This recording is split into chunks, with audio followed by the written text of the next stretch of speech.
Okay, today I'm gonna be showing you how to change the batteries on a Ripley. First things first, it's better to have the batteries ready because once you start this, your hands are gonna be occupied. These are the two batteries you're gonna be needing, and make sure it's just ready to go right next to you once you unpackage them. The tools you're gonna need is just a Phillips screwdriver, a small one, and a pair of tweezers. And then you start from unscrewing the case back screws first.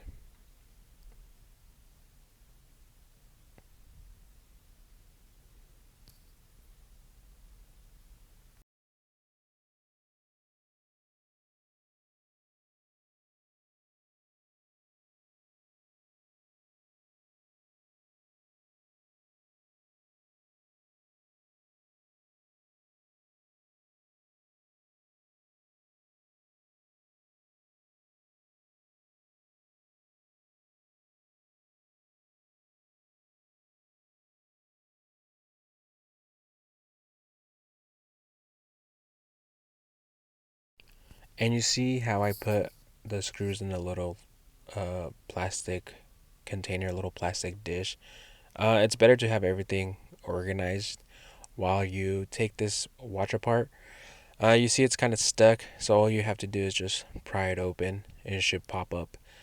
And you see, make sure you take a good look at everything because once you start, you have to put everything back together. First things first is you take out the battery insulator and the battery little cover right there. And note that the shiny part is on the upside, so it's facing you. There's going to be a little latch for the big battery, and so you just unlatch it from the little hook uh, that was on the bottom, and then you take it out. Now, from here, you have to unscrew the little sensor. You see how my screwdriver is magnetic, so it just caught it right there. Just making sure you can see that. Make sure you unscrew it with the little plate. Be careful on this one because you can pull too hard on the sensor. I think that's the sensor for the what's it called, the thing that measures how high in elevation you are. I don't even know. So make sure that's out of the way. Just push it up.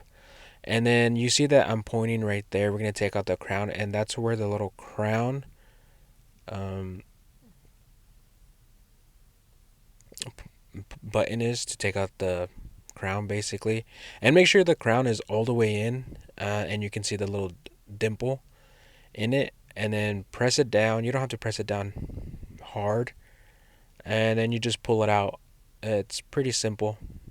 You don't need a lot of force on that because the crown is pretty sensitive. So from there, I use a little flathead screwdriver just to take out the whole module. You can hold it like this. And note, do not flip it over. There is springs and little pieces in there that once you flip it over and you lose it, that's it. You basically need a new module. Some components in here are super tiny. You see that I can. I was trying to open the little latches. There's one, two, three, four, five, six latches, I believe, or five latches on the case that you need to unhook to open it up. I usually use my fingernails, but my fingernails were recently cut, so it was too short for me to unlatch it. And you just take out the first cover, and this is the second cover. And be careful when you take out the cover because this is where there's little bumps. And you see, I'm always holding it. It looks like it's on the ground, but it's not because the second hands are right behind that. So you just pop up the battery like that. It's super simple. You don't need anything. So I'm pointing out the little bumpers that do not turn around because you might lose it, and the little springs. So you actually need that, and also you have to be careful because sometimes it gets stuck to the bottom of that little green chip motherboard. So if it does get stuck in there, just make sure you just unstick it, and then put it back to those little holes where, or those little spaces. And then you see, you just change the battery, put the chip motherboard back on, you put the plastic case holder back, and make sure it's in the right spots you see. And my phone fell, but no worries, got it back. Um, and then you just get those little plastic cases back on exactly how it is. The little two little, it only goes one way. So if it doesn't click in good, and all you have to do is press everything together, it should snap. Some of them snap easy, some take a little bit more of a force to snap in.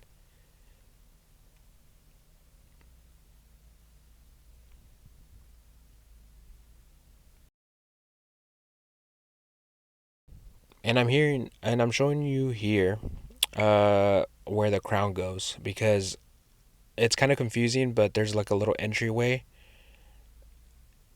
and I was just showing you how it goes. And then right there, I saw that one of the clips weren't clicked in all the way, so I clicked it back correctly. And you see how there's a little, that's where the little hole on the module is, and that's where the crown goes. So that's how you're gonna put it back.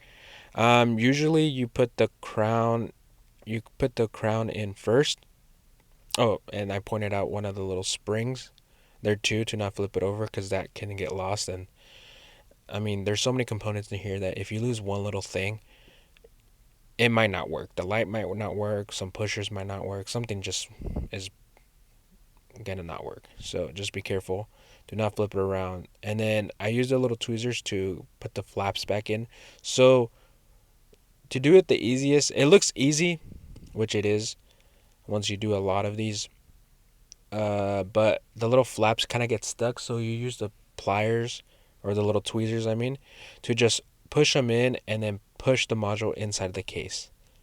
Um, and it's really that. And then first things first, put back the little screw.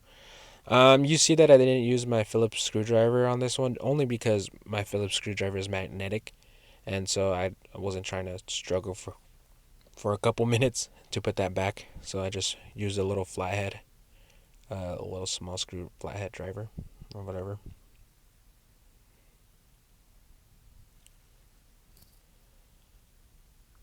And then from there, you put in the second battery in. So you just slide it in, and then clip it on, and it should just clip on. So that one's not difficult at all.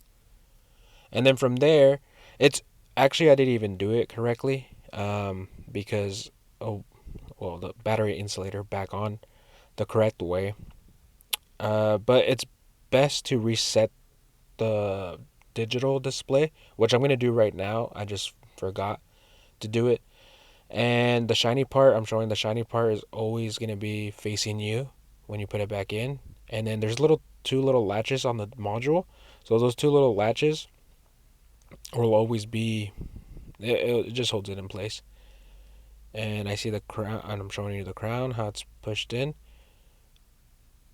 And while you're pushing it in, it's best to like make sure it's not supposed to be forced in. It just slides right in. You'll feel it, but try to twist it while you're turning it in, so you don't damage any of the movements. And that's basically it. Oh, well, I was gonna show you how to reset. So I start over, and then I'll show you where to reset, hard reset the module right there. It's that little pinion, and then you see the module is resetting. And it's good practice just to always reset the module, just in case if the new battery usually resets it, but hard resetting it always is just best. It's just the best practice. So then that's basically it. That's how you change the both batteries on the Ripley.